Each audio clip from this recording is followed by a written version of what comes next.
Facebook live वार्ता के साथ अपनी बात आप सब लोगों के समक्ष रख रहा हूँ। आप सभी लोग कैसे हैं?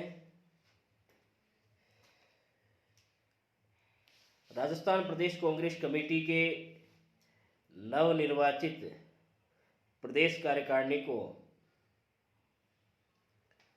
मैं बधाई ज्ञापित करता हूँ कि प्रदेश के उन्मुख विकास के लिए, जनता से जुड़ी हुई सरोकार बातों के लिए जनता का पक्ष सरकार के समक्ष मजबूती के साथ में रखे, जिनसे जनता और सरकार के बीच में एक जो संवाद की जो परंपरा रही है, ये परंपरा आने वाले समय में अपनी बुलंदियों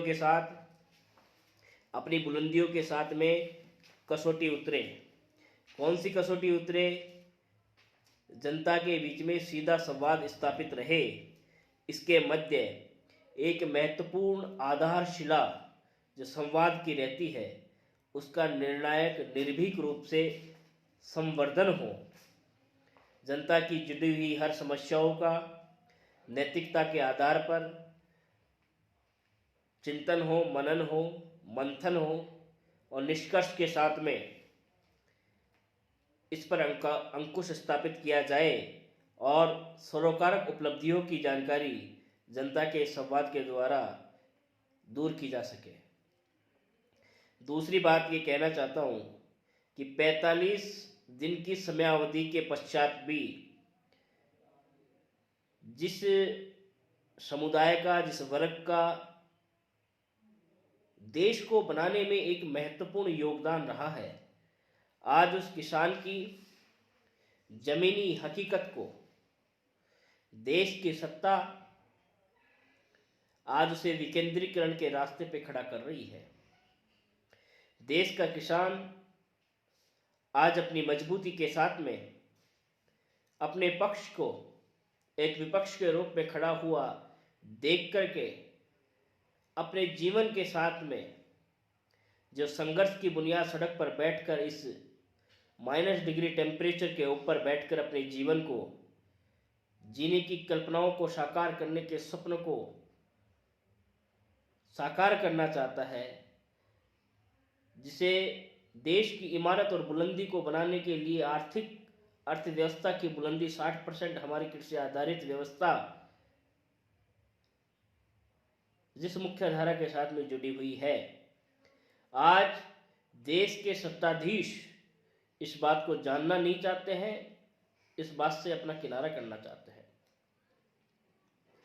मुझे ये बताते हुए बड़ा दुख हो रहा है कि 45 दिनों के बाद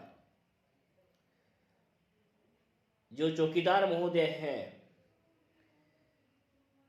वो चौकीदार महोदय शायद ये भूल गए हैं कि मैंने जो चौकीदारी करने का दायित्व लिया था, रोटी कपड़ा और मकान का सिद्धांत हमारे पंडित लाल बहादुर शास्त्री जी ने बताया था। उन्होंने एक किसान के बेटे थे, जय जवान जय किसान का नारा उन्होंने दिया था। पंडित अटल बिहारी वाजपेयी ने जय जवान जय किसान जय विज्ञान का नारा दिया। लेकिन दुर्भाग्य है कि इस देश में जिस विचारधारा के साथ में, जिन संकल्प पत्रों के साथ में जो लोग सत्ता के शीर्ष पर बैठ करके किसानों की आत्मशक्ति के साथ में खिलवाड़ कर रहे हैं, जरूर है किसानों को न्याय मिलेगा। संघर्ष की बुलंदी पे चाहे कितना भी समय लग जाए, लेकिन अंततोगत्वा ये सत्य है कि संघर्ष में समय तो लगता है, लेकिन समय के साथ साथ में व्यक्ति को एक अनुभव भी होता है। इन अनुभवों की, संघर्ष की कहानी में समुदाय विशेष का, कम्युनिटी का, संगठन की शक्ति का इतिहास के पुरजोर रूप में एक बल ही नहीं मिलता, अपितु एक महाशक्ति का उद्गम भी होता है। हमें पता है कि देश की इस व्यवस्था को क्रियान्वयन करने में देश के बहुत बड़े बड़े लोग, जिन्होंने अपने प्राणों की आहुति इस राष्ट्र के निर्माण में समर्पित की, जिनके नेतृत्व में हमने आज़ादी का बिगुल बजाया राष्ट्रपिता महात्मा गांधी, पंडित जवाहरलाल नेहरू सहित ऐसे बहुत सारे नेता जिन्होंने अपने प्राणों की आहुति या समर्पित की। लेकिन दुर्भाग्य है कि आज देश के अन्नदाता, देश का युवा, देश के किसान, महिलाएं, बुजुर्ग, माता, सब लोग वहां बैठकर के इस माइनस टेम्परेचर में अपने संघर्ष की इस आवाज को बुलंदी के साथ में बुलंद करने के लिए हजारों किलोमीटर के लोग वहां जाजम पर बैठ करके अपने न्याय की मांग कर रहे हैं। देश की सत्ता, देश के सिंहासन, उन तक अभी तक ये बात, ये संदेश पहुंच नहीं पाया है कि किस तरीके से जनता से जुड़े हुए सरोकारक मूल्यों में हम संवाद स्थापित कर सकें। देश की वह आबादी जो सत्ताओं का निर्माण करती है, उस सत्ता के निर्माण के पुल को बनाने वाली ये जनता आने वाले समय में इस पुल को धराशायी कर देगी, जिससे आने वाले समय में जो मदमदांध होकर के अपने सिंहासन पर बैठ कर के केंद्र की सत्ता का शीर्ष अपने दमनकारी नीतियों से, आक्रामक स्थितियों और परिस्थितियों को अपने कब्जे में करके जनता को परेशान करने का जो कार्य स्थापित कर रहे हैं, उनसे न्याय की कोई उम्मीद नहीं है।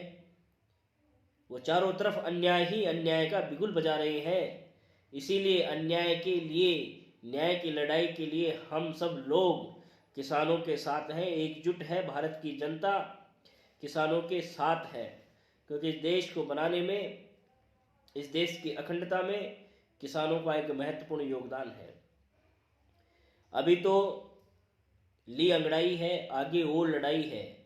जो वर्जिनिटी के वहाँ शब्द निकल कर के आ रहे हैं, उससे 2023 तक किसान वहीं पर बैठ कर के अपने हक और अधिकार की बात करेगा। मैं सभी किसान भाइयों को आभार व्यक्त करते हुए ये संदेश देना चाहता हूँ कि हम सब लोग किसान पुत्र हैं। किसान भारत की आत्मा है। भारत की आत्मा पे किसी भी प्रकार का कोई खतरा नहीं होना चाहिए। इसीलिए मैं आप सभी से ये गुजारिश और निवेदन करता हूँ कि इस किसान आंदोलन की मुहिम में आप सब लोग किसी ना किसी रूप से, किसी ना किसी स्वरूप से, येन केन प्रकारेण आप किसान भाइयों का समर्थन करें। उनके हित में आप अपने शब्दों की आहुति दें, धन की आहुति दें, उनके काम में सहयोग करें। किसी भी प्रकार से आप किसानों के हितार्थ में आप सदैव खड़े हैं, खड़े रहेंगे। जय हिंद, वंदे मातरम, भारत माता की।